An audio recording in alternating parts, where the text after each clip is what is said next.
Okay, so I'm just switching the language to English. I've prepared everything in English, so I think it's easier to talk in English too. So for my part, welcome to my talk today about recycling. And actually today what I would like to show you and talk to you about is how UPM is it's recycling paper and how we are proceeding and developing and what measures we are taking to develop us towards a zero waste company. So for those of you who maybe don't know UPM yet, so we are international paper company, forest industry company actually. We produce forest products in 16 different countries, and paper also we have 23 paper mills in Europe, 1 in China, 2 in US, and so we are quite international company.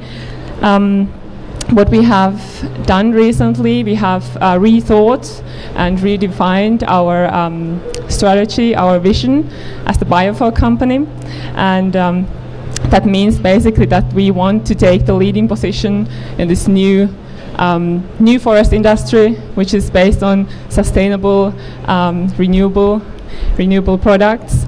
And especially it's based on the value creation. What we are making is based on renewable and recyclable materials. This is how it looks like. So the main raw material is wood fiber, what we use.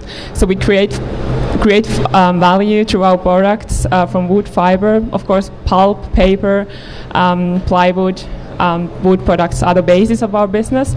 But we want to maximize the value we get out of the wood fiber by producing also other products. So you can see here some examples. For example, composite products, UPM Profi, I'm going to speak about that later on a little bit more. Bioenergy, that's also linked to recycling, what I'm going to talk about today. Biofuels, biochemicals, new products which can be produced from wood fiber. You can see in this picture the different businesses we are in. So paper is definitely the biggest business group for us, but you can see that we are also involved in energy business, pulping, forest and timber, and also label business. That's also linked to recycling, and I will also give you an example to you today about our label recycling. The new opportunities we are seeking, biofuels from wood fiber, composites, biochemicals, probably in the future. So these are the business areas we are in. So the bioforward thinking is sort of guiding the whole sustainability agenda we have at the company. But what we have done is really to improve the sustainability also at UPM. We have defined economical, social and environmental principles and targets for our company with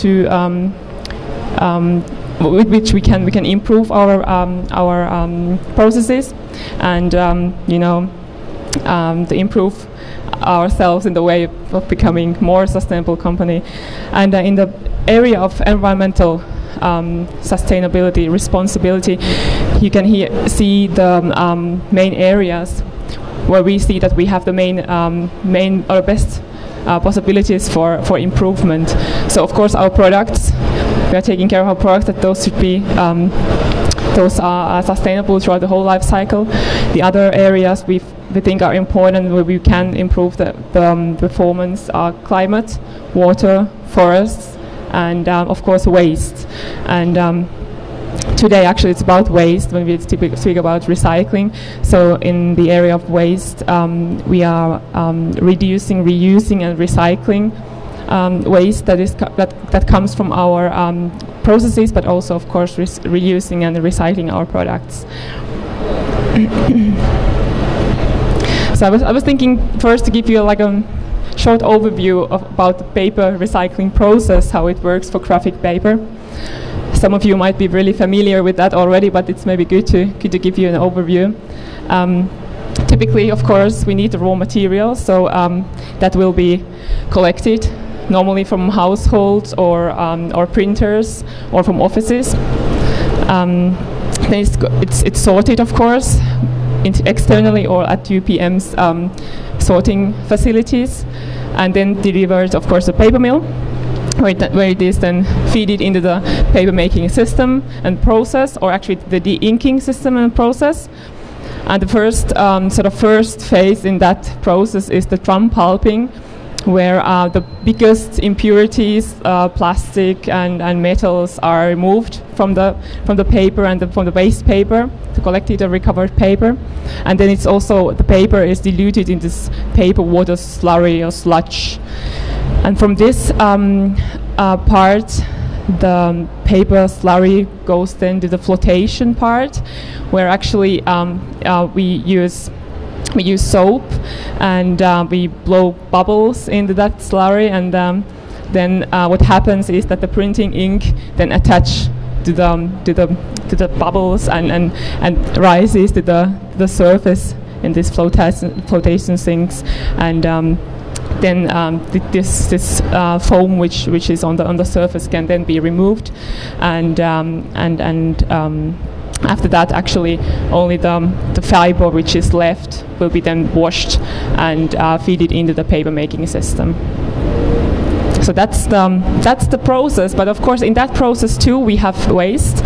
So the first picture here on the left-hand side from my side, so that's actually from the drum pulper. So you can see that there is different impurities in that process too. So you can see there is plastics and everything. So that's what we get from the market. So it's not always that pure, the material. So you can imagine now summer is coming. You buy a magazine and you have maybe some nice byproducts, like something for a beach or something, made of plastic, like beach toys or whatever, or CDs is a good example, yeah. So these are actually problematic for us when we are de-inking. So that's one example. What can be done is that this can be used for energy, so it's removed and burned to power the paper machine again.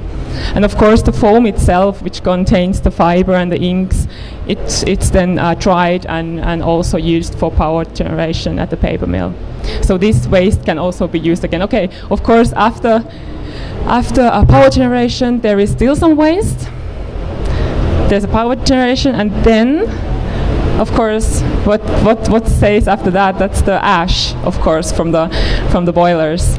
And ash is also, of course, also waste. And instead of just landfilling the ash, there are actually many possibilities to reuse it. For example, as a soil fertilizer, or in road construction, you can use ash too. So, and that's also the area where we want to improve ourselves. So, at the moment, about 10% of the waste, which is mainly ash, is not recycled. So it goes in the landfill, and our target is to improve that, so that we can reduce the landfill waste with 25% to 2020. So that's our main target if we think about waste at UPM. So then I was thinking, okay, now we have seen the main principle of de-inking. It's good to show you the way we use actually recovered paper, how much we use, and how it's used, and what kind of paper products it's used. So first of all, at UPM we have at the moment 11 RCP mills located in Europe. So you can see that we have 2 in Finland, 6 now in Germany using recovered paper. So after the Myllykoski acquisition, we have become also stronger in that sense in Central Europe. Schotten in UK, and Chapelle-Darblay in France, and Styromüll in Austria are the mills which are using recovered paper. 4 of these are working on 100% RCF basis, so producing 100% recovered paper.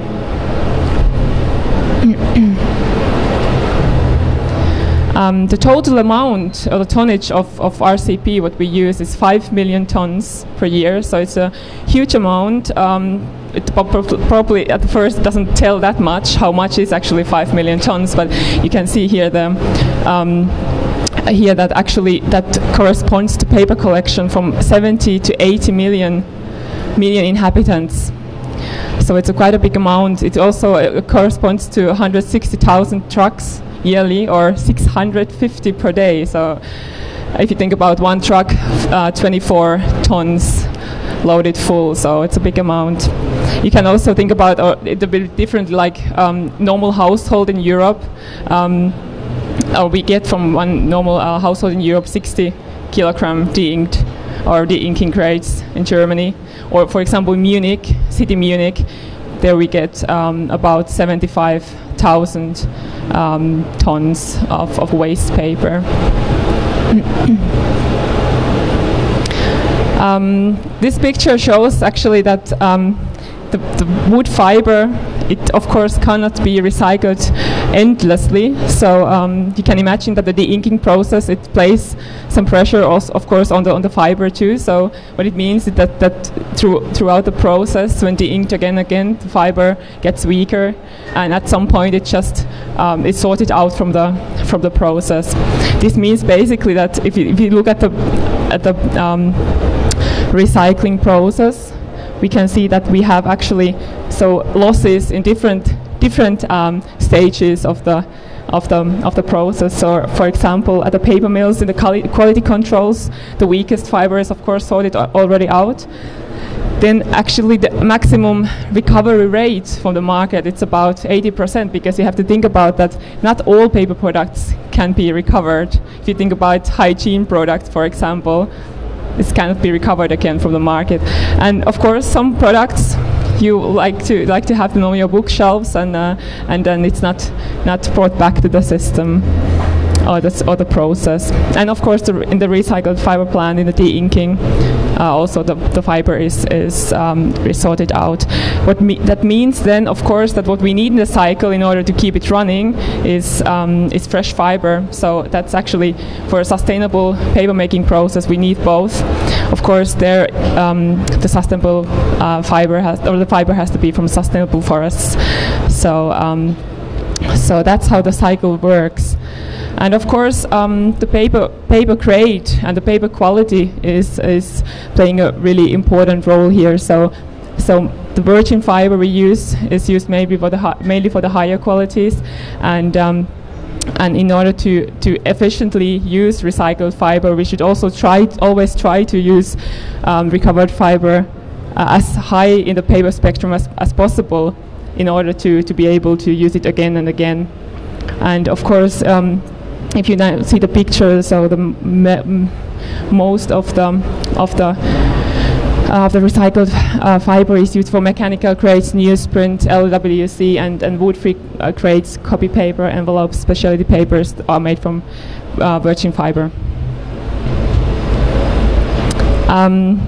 Now we have one example of our Schotten paper mill, actually, where we have sort of taken a step a little bit further, so that the Schotten paper mill works actually, they use only recovered paper in paper making. But what they have done recently is that they have invested in this so-called materials recovery and recycling facility. So they have the normal paper recycling process and de-inking process in place in the paper mill. Recovery, collection, sorting, and de-inking, of course. But then, what they also do, they get sort of this recycling one step further, and they also recycle different kind of household waste. So they can sort glass, plastics, metals from the households in the region, So that's one example how a paper mill can also recycle materials efficiently. And of course, the best thing is, of course, when we can use the recovered paper for or actually waste for new products. And the one example I want to give you today is about our rough cycle. I mentioned earlier that we are also in the label business, producing self-adhesive label materials. So the rough cycle actually brings new sustainable solutions to that business, meaning that the materials, the waste from that production, from the label production, can be actually used in many ways. And this is what I'm showing to you with this picture. So first of all the coating and slitting waste from the label production can be actually recovered and used again to make a new product called UPM Profi. And I'm going to present you Profi also in the next slide. What can also be used is actually, if I go further, is to use this siliconized labor material also for paper. So what we have now done is that we have a new investment in new technology in UPM Plattling paper mill in Germany, where they can use this siliconized waste and de-ink that and produce new paper from it. And of course, then there is always the possibility to use that material also for energy. So, for example, our paper mill, UPM Schwedt, which is also using 100% recovered paper, can use this material also for energy production at the paper mill. But as I said, the priority here, of course, is to first recycle to new products. Profi, which is this kind of decking material. It's probably hard to imagine, actually, if I'm talking about labels, and then I'm showing the picture of a decking material. Like, what's a connection? But that's one example of an innovative product. So what Profi is, it's a high-quality composite made of recycled paper and plastic, and as I said, the main raw material is actually the waste material from UPM's labor production. And we produce that product in Finland and in Germany, and it's an excellent product for outdoor and indoor industrial applications like terraces or floors. And it has been used, for example, in Austria, in this Aquadome in Lengenfeld, and it has really good quality. I mean, if it's wet, it's not slippery. So that's one really big thing, and really good quality of the product. And in the Shanghai World Expo, we had the finished pavilion made completely out of Profi, out of recycled material. Alexander also already told about the Drupa cooperation. That was actually going to be my last slide today, just to bring the link back to the Drupa and the fair where we are today. So at Drupa we are working together with Remondis and collecting actually all printed and actually all paper waste, and then we transfer it to our paper mill in Hertz for newspaper making. So we are making new news out of today's waste. So that's actually my last slide, and thank you for listening. Thanks a lot.